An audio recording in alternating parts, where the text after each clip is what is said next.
Comme chaque mercredi, la rubrique On en parle ensemble, la rubrique qui parle de votre région. Cette semaine, notre micro s'arrête auprès d'Anne-Laure Blin, députée de la 3e circonscription de Maine-et-Loire. Merci de nous accueillir, Madame Anne-Laure Blin. Nous allons commencer cet entretien peut-être par rappeler le rôle d'un ou d'une députée. Bien, bonjour, merci pour votre invitation. Effectivement, donc je suis députée de la 3e circonscription de Maine-et-Loire, que l'on appelle aussi circonscription de Saumur Nord, donc qui regroupe environ 90 communes autour de Beaufort en Anjou. Donc vous avez le Noyentais, évidemment, le Baugeois, le Nord saumurois, Allonne, l'ancien canton d'Allonne, Durtal, Seiche, jusqu'à Morane-sur-Sarthe. En réalité, si vous sillonnez la circonscription depuis le bas, c'est-à-dire à la frontière de l'Indre-et-Loire à Varennes-sur-Loire jusqu'à Morane-sur-Sarthe-Domeray, vous avez à peu près 1h30 de route. Donc c'est un territoire assez vaste et très diversifié, très riche, donc dans lequel j'ai eu l'honneur d'être élue députée. Donc le rôle de députée consiste à la fois à représenter les électeurs qui nous ont fait confiance au moment des élections législatives, donc les dernières ayant eu lieu au mois de juin 2022, et de voter par le biais des différents textes de loi qui nous sont proposés, la loi pour l'ensemble du territoire national. Donc lorsque l'on est député, on est élu sur un territoire, on vit sur un territoire, on représente les électeurs qui nous ont accordé leur confiance, mais nous avons aussi un mandat national puisque nous votons la loi pour le territoire national dans sa totalité. Et un autre volet aussi assez méconnu du rôle du parlementaire, puisqu'un député est un parlementaire, c'est le contrôle de l'action du gouvernement. Et donc il revient aux députés et aussi aux sénateurs, à l'ensemble des parlementaires, de contrôler l'action du gouvernement, du ministre, des différents ministres, pour vérifier que la loi qui a été votée est correctement appliquée. Quelle est la durée du mandat d'une députée, d'un député ? La durée du mandat est de 5 ans. Mais effectivement, les dernières semaines ont pu mettre un petit peu dans le débat public ce que l'on appelle la dissolution. Il faut savoir que dans la Constitution, il y a possibilité pour le président de la République de mettre un terme au mandat des parlementaires, s'il le souhaite, avant la fin des 5 ans. Mais en règle générale, le mandat est de 5 ans. Je suppose que vous vous souvenez parfaitement de votre première arrivée à l'Assemblée nationale. C'est quelque chose d'impressionnant. Ah oui, c'est tout à fait impressionnant. Moi, je suis arrivée à l'Assemblée dans un calendrier un peu particulier puisque j'ai été élue en septembre 2020. J'ai été élue à la suite de mon prédécesseur, Jean-Charles Taugourdeau, qui est redevenu maire de Beaufort en Anjou après les élections municipales. Et en raison du non-cumul des mandats, il ne pouvait plus être à la fois maire et député. Et donc, il a été contraint de démissionner et de laisser la place de député. C'est la raison pour laquelle notre territoire, le territoire de la 3e circonscription, a connu une élection un peu intermédiaire en septembre 2020, élection à laquelle je me suis présentée et à laquelle j'ai été élue. Alors c'est vrai que le fait d'être élue dans un calendrier qui n'est pas établi d'avance, puisque ce n'était pas un renouvellement général, mais c'était un renouvellement uniquement pour notre territoire, fait qu'il faut prendre les choses en cours de route. Alors moi j'avais un peu d'expérience, puisqu'ayant travaillé avec mon prédécesseur, je savais comment me mettre tout de suite au travail, puisque je connaissais un peu déjà à la fois évidemment très bien les problématiques du territoire, donc je savais quels étaient les points auxquels je devais et sur lesquels je devais me concentrer, mais je connaissais aussi assez bien les arcanes de l'Assemblée, donc je savais comment me mettre dans le vif du sujet assez rapidement. Et donc je me souviens très bien qu'il y avait un texte très important dont on m'avait largement parlé la première semaine de mon arrivée, puisqu'il s'agissait de la chasse et la question de l'interdiction de la chasse. Et donc dès ma première semaine en commission des affaires économiques, on a eu à traiter de ce sujet et immédiatement je me suis mise au travail et j'ai défendu naturellement, parce que c'est ma profonde conviction, nos chasseurs et leur rôle pour notre territoire rural. En tant que député, je suppose que vous avez des semaines très chargées, très millimétrées au niveau de l'organisation, pas droit au grain de sable. Pouvez-vous Pouvez-vous nous décrire une semaine classique de la vie de Madame Anne-Laure Blin? Alors il est vrai que quand on est député 7 jours sur 7, 24 heures sur 24. Donc nos journées sont naturellement bien occupées. En règle générale, j'essaie de passer 2, peut-être 3 jours en fonction de l'ordre du jour à Paris. Donc c'est-à-dire qu'en général, je prends le train assez tôt le mardi matin pour arriver à l'heure à la première réunion qui est organisée à l'Assemblée nationale, pour revenir en général le mercredi soir ou éventuellement le jeudi matin très tôt lorsqu'il s'agit de siéger jusque minuit, parce que nous pouvons siéger à l'Assemblée nationale jusque minuit. Et le reste du temps, je suis dans le territoire. Clairement, le week-end, je suis toujours présente puisque c'est très très rare que nous siégions le week-end. Et puis le lundi, en général, je reçois ma permanence de Beaufort en Anjou, puisque j'ai une permanence là où sont au quotidien mes collaborateurs pour recevoir ceux qui en ont besoin. Donc je reçois ma permanence des rendez-vous qui sont prévus dans mon agenda. Et le jeudi, le vendredi, j'organise des permanences mobiles, que j'ai appelées les permanences mobiles, qui sont en fait des permanences délocalisées. C'est-à-dire que je me rends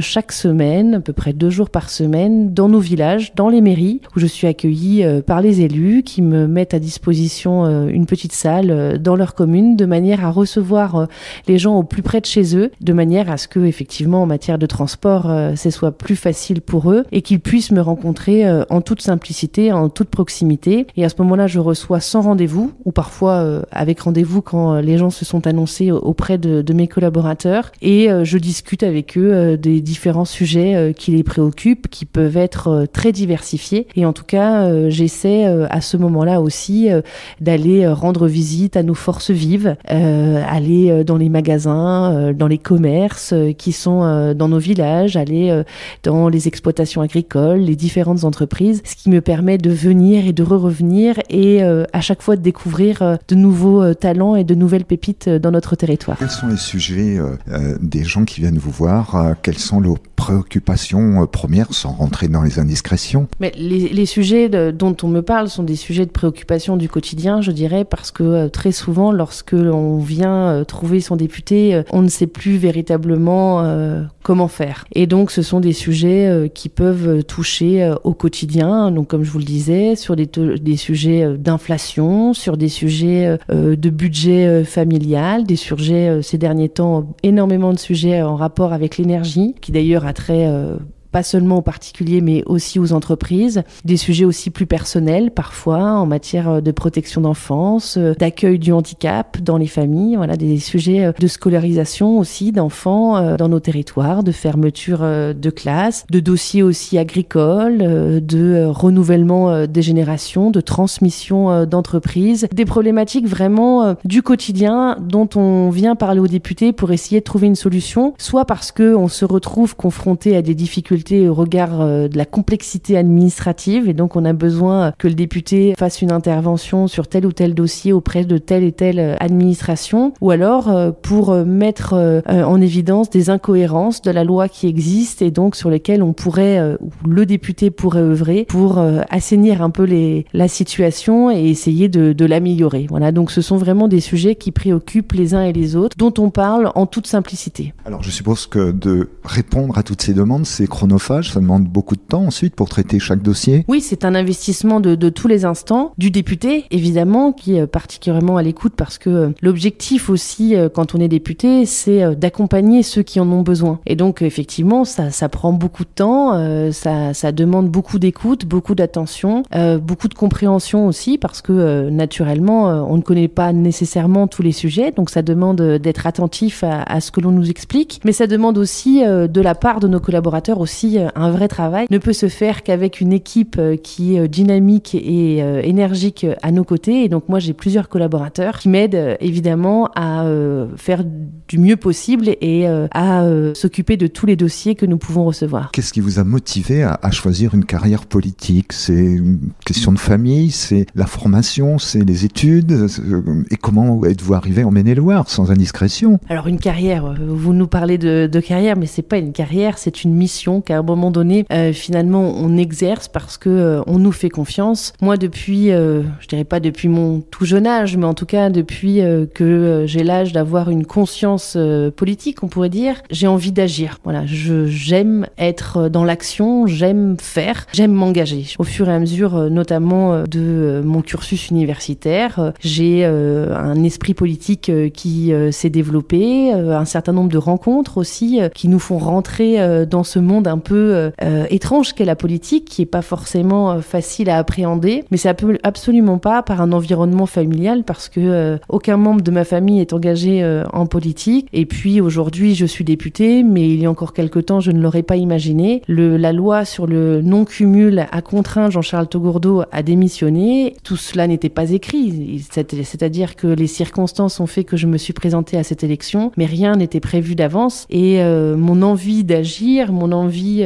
de poursuivre cet engagement pour accompagner ceux qui en ont besoin a toujours été quelque chose qui m'a tenue à cœur. Et c'est aujourd'hui une mission que j'exerce avec humilité parce que elle est très prenante et très engageante, parce que je crois que aujourd'hui les Français, les uns et les autres, nous avons besoin de se sentir accompagnés et entendus, et en cela le député a un rôle profondément important. Je suis pleinement épanouie, je crois, dans cette mission qui est la mienne. Je me donne à 1000% pour ne pas décevoir, parce que c'est aussi important d'honorer la confiance qui nous est accordée, parce que les Français attendent beaucoup de leurs parlementaires, et à juste titre, ils ont raison d'être exigeants, et donc il faut investissement et rigueur, et donc c'est aujourd'hui ce qui est primordial, c'est-à-dire faire convenablement et correctement ce pourquoi on nous a élus, et ce qui fait le cœur du rôle du parlementaire, c'est d'améliorer le quotidien et surtout de redonner une espérance dans un cadre plus dans des circonstances qui peuvent être parfois déstabilisantes. À l'Assemblée nationale, vous avez des sujets de prédilection, vous les abordez régulièrement? Oui, tout à fait. Quand je suis arrivée à l'Assemblée nationale, j'ai rejoint la Commission des affaires économiques parce que ma conviction profonde est que le travail doit être au cœur de toutes nos politiques. Et donc, notre attractivité économique, notamment l'attractivité de nos territoires, avec notre spécificité de territoires ruraux, mérite d'être prise en considération. Et donc, j'ai pris à bras-le-corps ces sujets économiques, et notamment sur la promotion et la valorisation à la fois de l'artisanat, du commerce, et d'ailleurs à ce titre je préside un groupe d'études dédié à cette question, et aussi de la promotion de ce dont on parle très peu aujourd'hui, qui est les métiers d'art, qui sont les métiers d'art. Et donc je préside ce groupe d'études commerce, artisanat et métiers d'art, et c'est un patrimoine national dont nous avons une grande richesse, et donc il faut continuer à le promouvoir, parce qu'aujourd'hui ce qui fait le cœur de notre économie, ce sont nos artisans, ce sont nos commerçants, et donc il faut les valoriser. Donc ça, c'est un des cœur de mon action. Et puis il y a aussi naturellement toute la problématique, la question autour de la défense du monde rural. La 3e circonscription de notre territoire, vos auditeurs le savent évidemment puisqu'ils y vivent tout comme moi, c'est un territoire rural avec des spécificités, des forêts, des agriculteurs, des belles exploitations, un magnifique territoire, mais qui fait parfois l'objet d'attaques. Voilà, parce que la manière de vivre, notre art de vivre à la campagne n'est parfois pas très bien compris du monde de la ville, et donc la défense du monde rural, notamment tout autour de la condition animale, voilà, qui sont des sujets de plus en plus récurrents, sont aussi des sujets pour moi de forte préoccupation. Voilà, merci beaucoup de votre accueil. Nous avons dialogué dans le cadre de cette émission du mercredi On en parle ensemble avec Anne-Laure Blin, qui est députée au sein de la 3e circonscription de Maine-et-Loire. Merci et bonne journée. Merci à vous, bonne journée également.